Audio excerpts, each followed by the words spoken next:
Hey guys, welcome to another video. Welcome to all the new watchers, the new viewers, and the people who follow me. So today I want to bring you a video just to bring you an update about the account. Okay, I believe it's been 1 week since I started trading. Now the results here is not updated. Currently, the account is at 30% profit. Now we were at a lot higher profit, and if you follow the equity chart, in the first day of trading, we got up to roughly about almost 100%. We're at 80% of the account. Now, I don't know why it's taking so long to update. This should really say 264, okay, but it's fine. No problem at all. So we are up 30% so far on the account. When this does refresh, please come and check it again. As I said, this is a challenge. We're having some fun with it. Of course, we're taking it seriously, but having fun now. Looking at this equity chart, I don't mind talking about it myself. I got distracted. I'll be honest, guys. I got so busy, and this is one of the biggest tips when it comes to trading, guys. No matter how professional you are, how many years, months you've been trading, always make sure you manage your time and always have a set time for trading. There were a few things I had to do, so I got distracted and I wasn't paying attention as I should. Okay, and the account suffered for it. We saw a massive drop from 80% down to 24. All right, now if you look at the equity growth right now, you can see the equity growth does say 35, so roughly around about 30 to 35% as of today. Now we dropped down to some lows here. If I go to the actual true growth, the account grew 16%, then roughly about 19. Then we dropped down to -6, then minus 9.7. Trying to keep away from that 10% drop. We stayed around about 9. I'm trying to make sure that I didn't get to 10 or beneath. Want to keep it quite healthy. Now, the absolute gain will change by itself. Okay. In the meantime, I don't know why this hasn't updated yet. I guess it's just maybe Hugo's Way server. I'm not too sure. But the trades what has been calculated, even though these numbers are not completely correct, I did have a trade on XRP.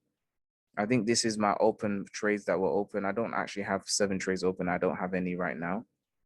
Okay, so it's saying I don't have any open right now.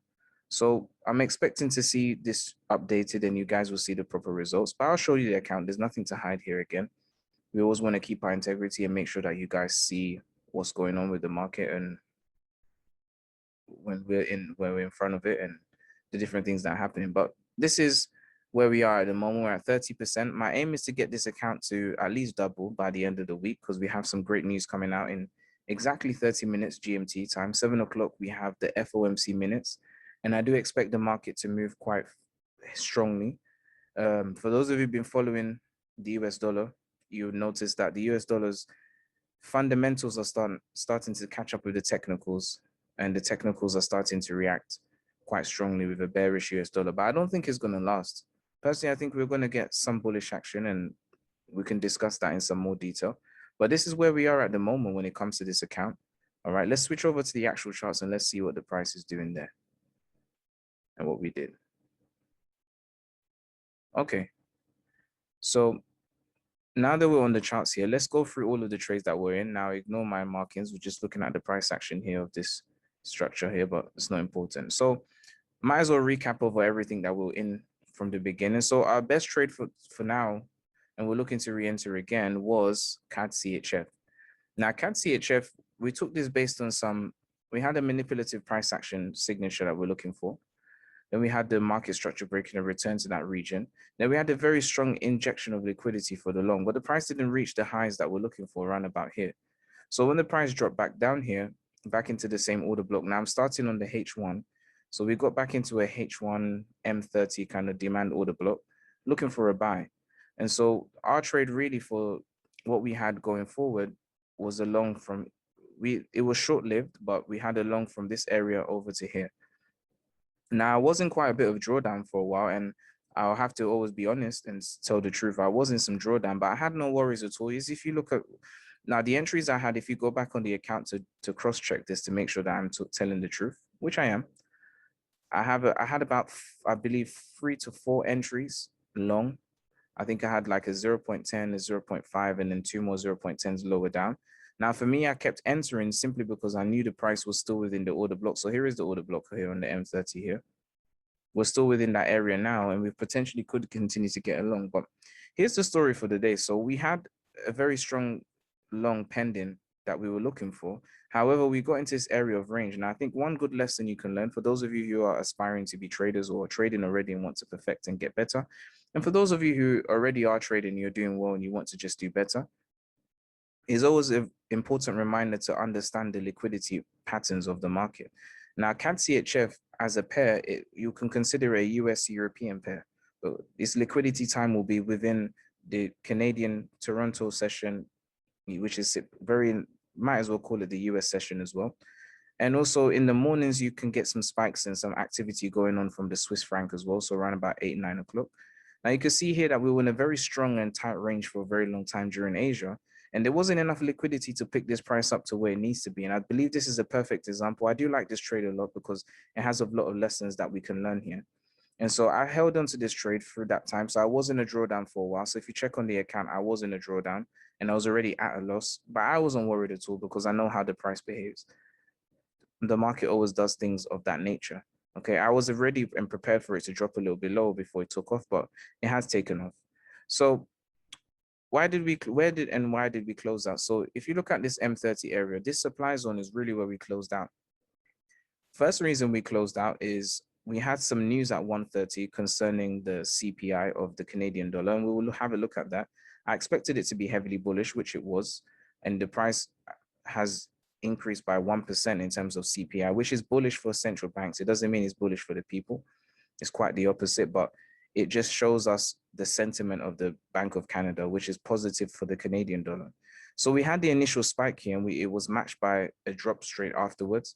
Now, I will go into the specifics in a moment, but we closed out over here. So second lesson I took from today, and I believe I can share this with you and it'll be helpful, is as a trader, guys, always make sure that you have intermittent targets. So between your entry, so if this was to mark out, let's say this is entry. So I'm going to just call this entry here. All right, so entry. So if I was to start from here with the entry right here, this was not our target. Our target was actually a lot higher. We're looking for a 0.75 to closer to 0.76 on the price. All right. So in between T1, all right. So T1 would be our first target. That's just the normal terminology for target number one. So looking at what we had with T1, I was expecting the price to give us a lot more. Okay. In terms of risk to reward, sometimes I'm not saying to throw that out of the window, not at all. Risk to reward is very important. If the trade is not worth taking the risk, do not take the trade. Like all of these trades I see some people doing where the risk to reward is 1-to-1, doesn't make any sense. If you're going to allow the market to take potentially 1% from you, then at least the target or the possibility that you should get back would be at least 5%. But again, not trying to sound, or bring in trying to sound like a bigot, but I think many traders, especially in this space, even though right now everything is mainly cryptified, but for those of us who are still in Forex, I think there's a stark difference between most people because a lot of people don't understand how the order books and the algorithmic side of the market work. And so everybody trades just patterns, okay, which is the first thing. And because you don't understand the money in the market, sometimes you may end up just trying to take a trade for the sake of making money. Okay. And saying that, we know that institutions and governments, they have the most amount of money. Retail traders have no power to move the market up or down whatsoever. Okay. This isn't GameStop. GameStop stock market, they're a lot smaller in terms of size. So there is enough money from retail traders to actually do such a thing. But on Forex, there's not a single chance that a retail trader or a group of us could decide, okay, let's all buy at the same time and the price should go long. Impossible, financially speaking, okay? Because the money in this market already is created from thin air. So if you don't have the machine, you can't really do much. So we will talk about that in more detail. And if you want more, if you find that intriguing and you want to know more, head over to the Wealthy Show channel. There'll be more content posted there too. Have a look at some of the Thursday night sessions I do. All right, they're all free. Have a look, take your pick and enjoy. We're coming back to this chart. So we closed that right over here at this supply zone because I was just having the sense that the price is not ready to continue going long. And also we had some equal lows. So for those of you who trade double bottoms, the market was definitely going to come back for your stop loss. And we have that reaction here and we can see the long that's folded afterwards. But this was the interim target, closed roughly around about here. Now I used the M1 entry to get out, or M1 order block to get out. So my M1 price action led me to close roughly around about here. So if you guys check it out, close between a range of about 74734, probably down to about 711, but not so bad anyway. Now I'm expecting the price to go long again, and I have a mark in here with the M1. If that's depending on what the price will do now, because we have the FOMC minutes, okay, foreign direct investors, big pockets, the whales, even governments themselves will be really looking into this report to see where the US dollar is. Because remember, guys, the US dollar is the world reserve currency for the world for the moment. Okay, the US dollar, if the Federal Reserve changes its course of action, many central banks will follow in tandem to their own country into what's going on, because they want to make sure they keep in step with them until further notice. Okay, so that means for that reason, when it comes to looking at price and looking at the FOMC minutes, that's why in general, US dollar news, when they're high impact, they really are high impact, and we could see a lot of action going on. But this is what the first trade that we had on, and I'm looking to enter again because I'm not done with this. I believe there's still more in it left to go, but it all depends on what the price gives us. I believe the price is going to get heavily volatile, so I'll be careful to stay clear of any of these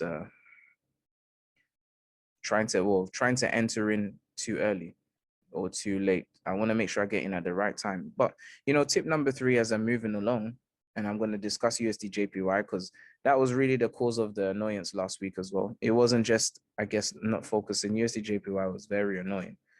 But speaking on that anyway, when it comes to news, guys, please, guys, do not try to trade the news, especially in a time like this. We've just come out of 2020, which was a financial crash of a different sort. Now, again, some people believe that 2020 and 2008 were the same thing.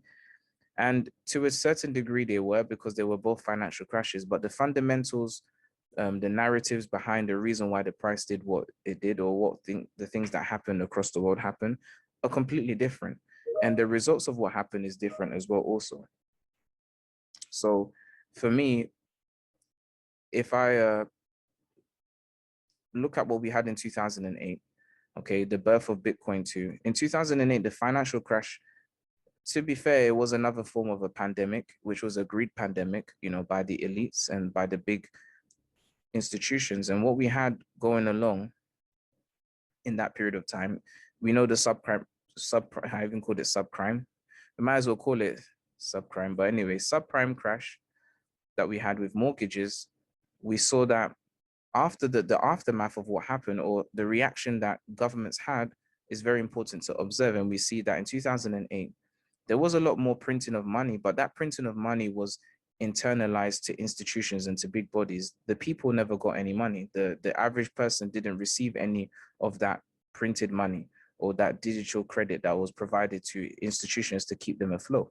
Okay, and therefore that means the supply curve, in other words, for the dollar wasn't so high. There wasn't much increase in quantitative easing or the effects of that, okay, or the weakening of the dollar. However, in 2020 into 2021, and we're still facing it in certain countries, we've seen there's been the same printing of money, but to a much larger scale. However, the supply of money has become a lot wider than what we had in 2008.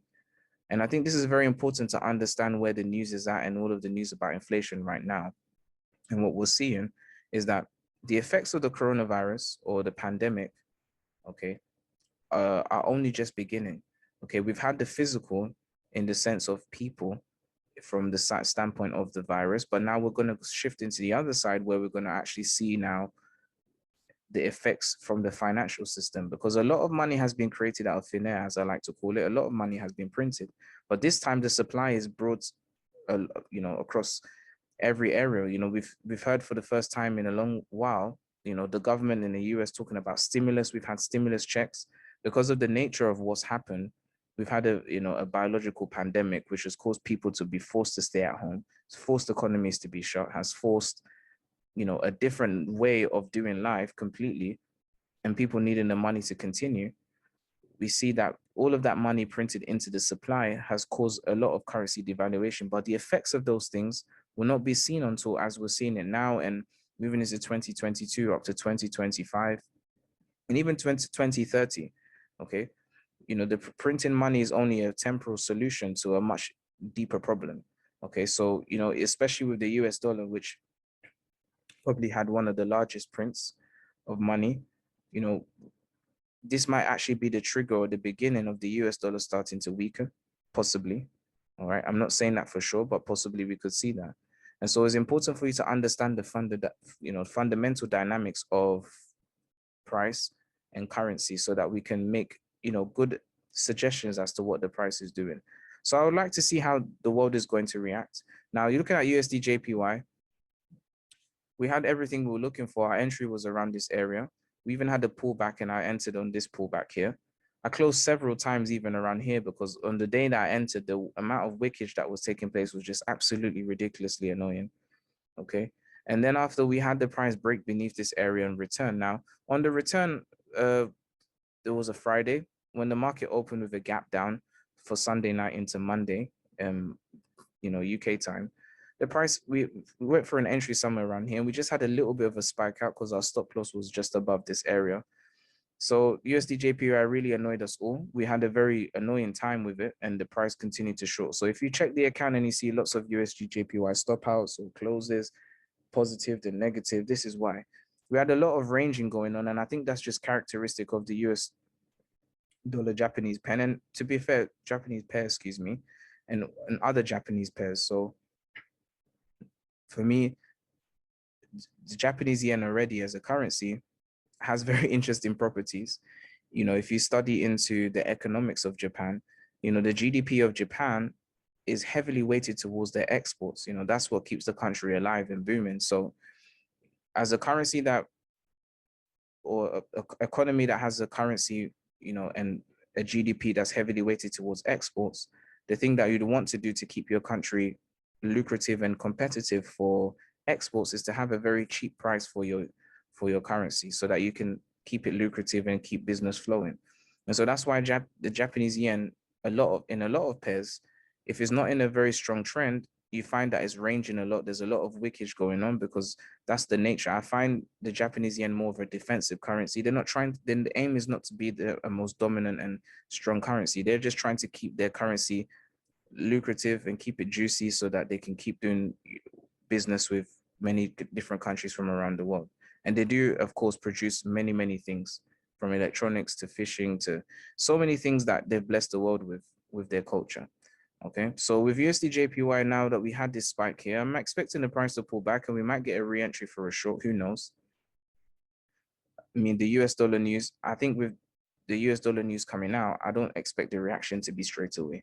But this was the second trade. This was our recap, and it was a funny recap of the price, but and the trades and what the price was doing. But we're going to continue moving, and we'll hopefully catch something on this. I don't think the price has hit my target just yet. I'm looking for these double bottom lows to be run into this demand zone, and I'm hoping that the price can provide that for us. But we will see. We'll know by the end of today what the price really wants to do. But I'm trying to be disciplined and stay away from trying to trade during the news. Now, I say that because I still have friends in the institution, and whenever they make financial models for trading, whether it's algorithmic or manual, but it's mainly algorithmic, you know, the bots that they use, if you want to call them that, or the algorithmic programs that they use are designed not to trade the news. Hardly ever are they designed to trade the news, but rather to use the news as a way to get in and out of position. So for example, if they've already got profit and they want to hit a take profit, they would use the news to be able to drive the price to their targets. Okay. And so you want to trade like the big guys and not be trying to jump into a trade, you know, as soon as it hits the news time, like NFPs are 130, you're going to press buy or sell, or try to straddle. Now, straddling does work to a certain degree, but still is dangerous. You know, if you've been trading for longer than 2 or 3 years, I'm sure you can feel the difference between the 2010s and the 2020s. There's a different type of market going on. So you want to adjust and be like water, as one of our senior coaches talks always says. Big T, shout out to you. So this is why we'll have to have a healthy approach to how we approach the price. So what else? Now, Euro TRY, I was in this short, and this short is a very important short to me, and I'm going to have to get back in because I got stopped out by the spread, sadly. But it's fine. I'm not worried. There are a lot of pips to go, but I'm taking this play as a more of a long-term play. I'm expecting this whole gap to be filled. There are bearish fundamentals on the euro right now, which I believe will allow for the price to really get to this gap in the future. Now, if it takes 2 months to get here, I don't mind. This is one of those trades which, if you want to call it an investment, you can, or an investment trade. I'm leaving it this trade for as long as it needs to be able to do what it does. Now, I'm a day trader by default, so it takes a lot of patience to do so, but I don't mind. It's not going to be a large lot size, but if it does work out, I was looking to go for something like a 0.10, maybe, or 0.5. It depends on the risk management. We'll try and see how we can get, how sharp of the entry we can get. The sharper the entry, the bigger the lot size I can actually put on. And if this does happen with the 0.05, we're looking at about 714 pounds. Okay. I'm using pounds on this account, me being from the UK. But if it fills this gap, which I believe it will do, would be fantastic. Now, there are features of the price to me that are making me think this way. The price running this high, the pullback here, the break of this structure. But this is not, by the way, a channel. I do not personally trade channels, but what my whole focus is on, and if you follow me on this, we have a trend line here, which is way too perfect. And to me, this looks like a trend line trap to get traders to continue going in the bullish direction. If you look at the trend line properly, the price is very controlled within the range, almost too perfectly for it to be a normal market without some sort of algorithmic, manipulation. And also the candles themselves, the liquidity is quite matched back, for the buy and for the sell. So it looks as though we have orders just being, it looks, I mean, if you were to talk about this from a crypto perspective, it looks a bit like wash trading in a smaller degree, or to a smaller degree. But I think we are going to get actually a short on here, and I'm looking to take the short and hopefully get some very good profit out of this. All right. Now, I'm not too fussed about it. There's still gaps that need to be filled. I want to get in here. If it doesn't work out, I don't mind. But this was Euro TRY, just a recap of what we were looking at on the account. Now, next trade is AUD JPY, which in fact has just pulled back very strongly. So AUD JPY, initially the trigger we had for pending order was filled and the price spiked up, gave us 20 pips, but then absolutely shattered down again. Now, I think for me, I love the Australian dollar a lot, and I think there's a lot of good things in store for it. The Australian dollar being a commodity currency, if we just take it from the perspective of what I was talking about, we do have another financial crisis evolving, and people don't want to accept it, but there is. Coronavirus has created some problems and fixed some problems, but mainly there are many new problems that have been created, or some problems that have existed for a while that have been furthered now because of sped up because of the pandemic. Now, the Australian dollar itself being a commodity currency is paired to with gold. And so if gold is going to increase in value now, as inflation continues to rise, many traditional investors, and to be fair, whether they're crypto or not, but as a safe hedge to especially those who are trying to protect their wealth from currency devaluation, are going to be buying gold. And so the more gold that isn't demanded, the Australian dollar is a commodity currency heavily weighted with gold because that's their main commodity that they actually produce. They're very heavy in the mining sector. So this would mean for us, if we see a very strong Australian dollar, we should see some strength in gold and vice versa. They're not always completely correlated because there are other, extenuating factors that can control that. But in general, I am bullish on the Australian dollar on every single pair, especially AUD USD, which I'm not looking at the moment. We got stopped out sadly, but I do expect the price to continue. We have some liquidity pools here. I believe the price would want to run to continue going long. So now this pullback for me may just be the ticket. If I go on the H4 right here, looks like we've had the price has run the previous week's low.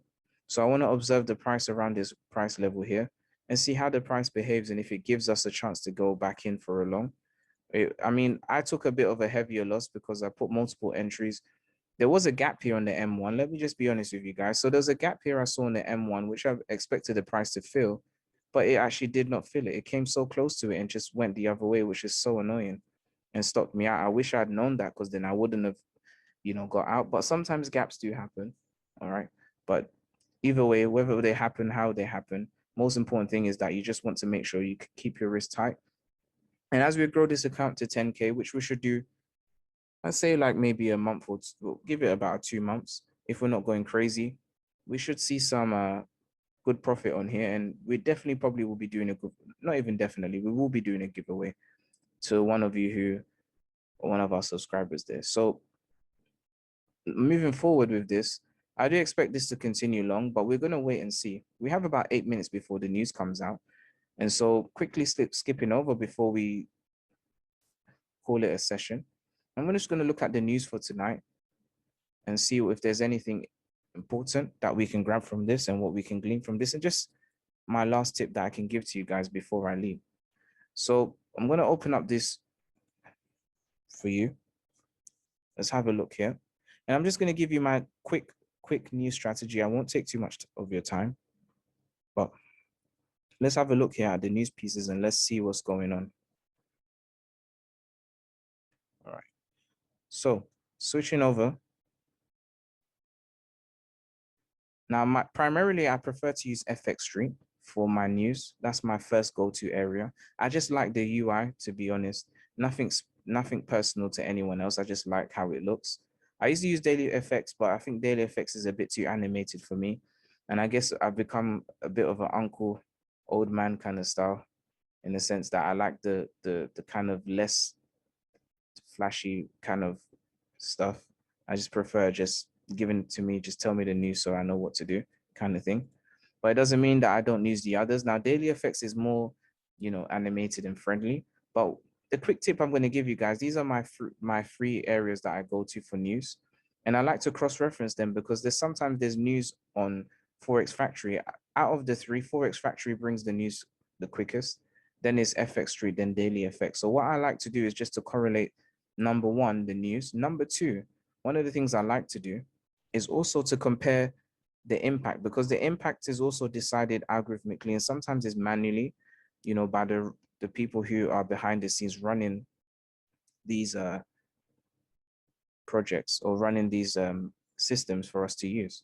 So I always like to do a cross check. I remember one time there was an AUD USD trade that I wanted to take, and technically everything was set up already, but fundamentally, because there was news, I was not too sure. But one was saying there's low impact news and the other was saying high impact news. But I thought to myself, okay, I'm not going to get into the trade yet, even though the entry was pointing in my face, because there was one of them said low impact news. So I thought, okay, let me just wait a bit.